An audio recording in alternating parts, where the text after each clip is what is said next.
Hoy en Sin Comentarios, una colaboración con El Informador, diario independiente, el Vaticano autorizó la canonización del primer santo millennial. Se sospecha que la ceremonia protocolaria será por Zoom, en el que el Papa hablará por media hora sin darse cuenta de que tiene el micrófono apagado. No eres bienvenido en Australia si tus gastos médicos son demasiado altos. El primer mundo te recibe con los brazos abiertos a menos que traigas defectos de fábrica. Con lo que el equipo de Sin Comentarios gasta en antidepresivos, creo que jamás podremos aspirar a vivir en Australia. ¿Qué tiene? A mí me gusta ser así. ¿Qué tiene? CEMEFO de Zacatecas tarda 8 meses en entregar el cuerpo de un joven reportado como desaparecido el 2 de noviembre del 2023. El problema es que lo tenían desde el 30 del mismo mes y no le habían avisado a su familia. En México está documentada la existencia de al menos 12 grupos de ultraderecha y antiderechos, y de los 12 no se hace uno, pero sigue siendo muy peligroso que sigan existiendo. Esto es Sin Comentarios, yo soy Fernanda Dudet y ahora sí, comenzamos.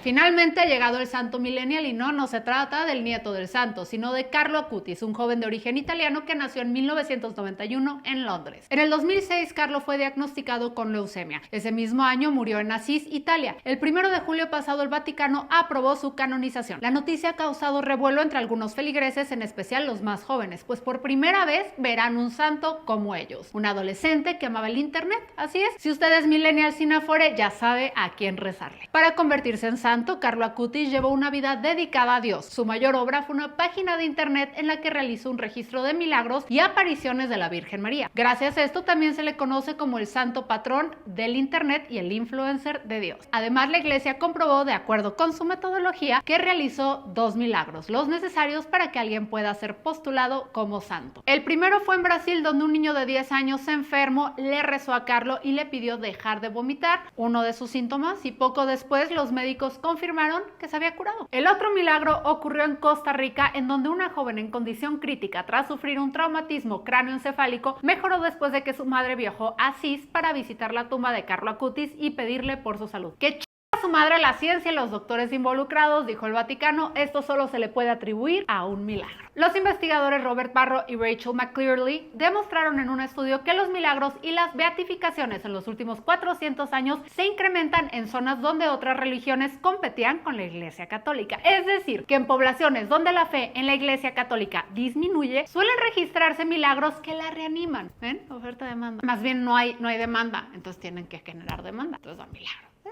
Según Caitlin Sprouse Cummings, profesora de Historia de la Universidad de Notre Dame, esto podría explicar por qué la Iglesia Católica está interesada en tener un santo que pueda atraer a las nuevas generaciones. No sé ustedes, pero yo sí preferiría chatear con Carlo que hablar con un monje que se fue a pelear, pues, en las cruzadas, ¿no?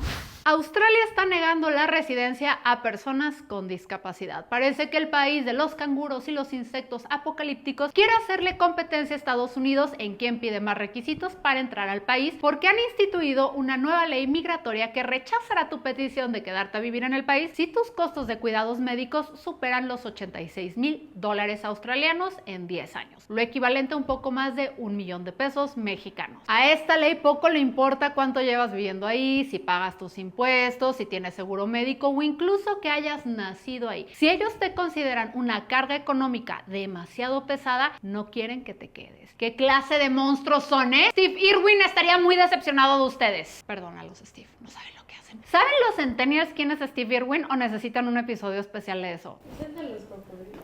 Es el de los cocodrilos. Es el de los cocodrilos. Acento en él. Toda la palabra, güey. Y lo mató una mantarraya.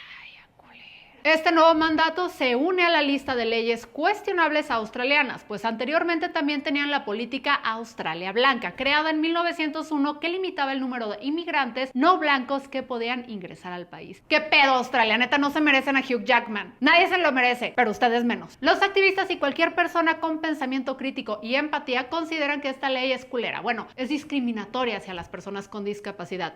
Y tras años de luchar, esperan dentro de las próximas semanas que se vea un cambio en la revisión oficial de los requisitos sanitarios actuales. Hagamos changuitos porque así sea. ¿Qué tipo de changos hay en Australia? Koalas. Hagamos koalas asesinos.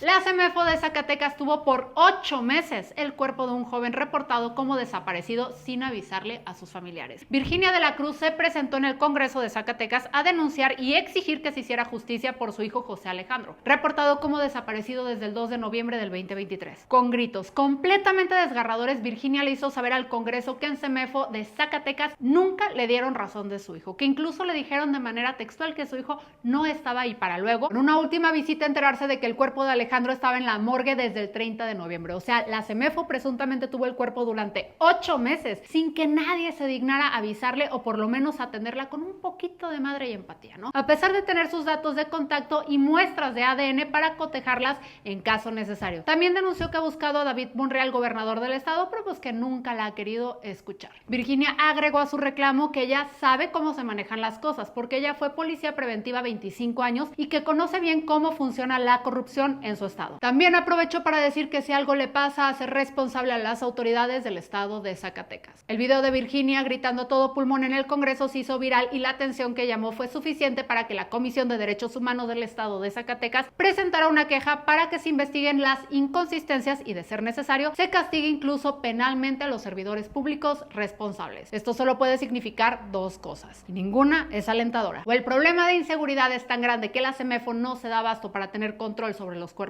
que reciben, o tienen personal que no está correctamente capacitado para hacer su trabajo como es necesario. Y es muy probable que la primera sea la opción correcta. Basta recordar que desde el 2018 acá en Jalisco se dio a conocer el caso de un tráiler refrigerante que se paseó por el área metropolitana de Guadalajara con 273 cuerpos porque ya no cabían en la morgue y no sabían dónde ponerlos. En su momento esto atrajo la destitución de titulares del Instituto Jalisciense de Ciencias Forenses y de la Fiscalía General del Estado, y que Jalisco saliera en las noticias internacionales por el escándalo que se armó. En México existen al menos 12 grupos políticos y sociales de ultraderecha. Gracias a datos de la organización internacional Global Project Against Hate and Extremism, sabemos que la señora católica es apenas la punta del iceberg. Recordemos que la ultraderecha se caracteriza principalmente por promover posturas racistas, xenófobas, anti-LGBTQ+, o antiaborto, que más bien es derechos de las mujeres, pero está bien. Entre dichas agrupaciones se encuentra el Frente Nacional Anti-AMLO, FRENA, fundado por los empresarios Pedro Luis Martín Bringas y Gilberto Lozano como un movimiento en contra del presidente Andrés Manuel López Obrador, el Frente Nacional por la Familia, quienes se han pronunciado en contra de los matrimonios entre personas del mismo sexo y la adopción homoparental, y el Frente Nacionalista de México, calificado como antimigrante y antisemita, que ha abogado por retomar la pena de muerte en la legislación mexicana. Mucho frente y pocos sesos, ¿no? La organización Red Familia también se caracteriza por tener una postura en contra de las comunidades LGBTQ+, y contra las personas transgénero, además de tener cercanía con el actor Eduardo Verástegui. El señor Provida, que amenaza con armas a quien sea que se oponga a sus ideologías y quien ya se anticipó a decir que según esto en el 2025 intentará formar su propio partido. Unión, Nación y Revolución es una organización que se ha vinculado con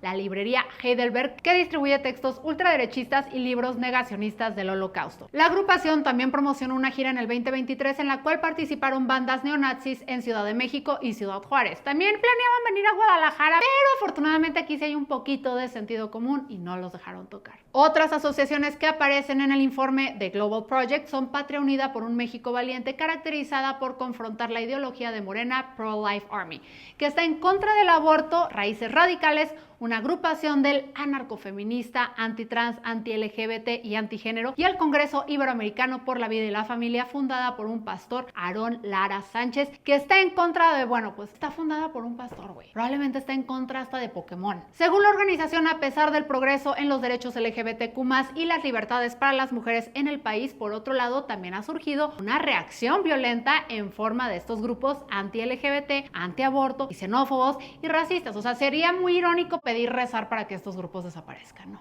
En fin.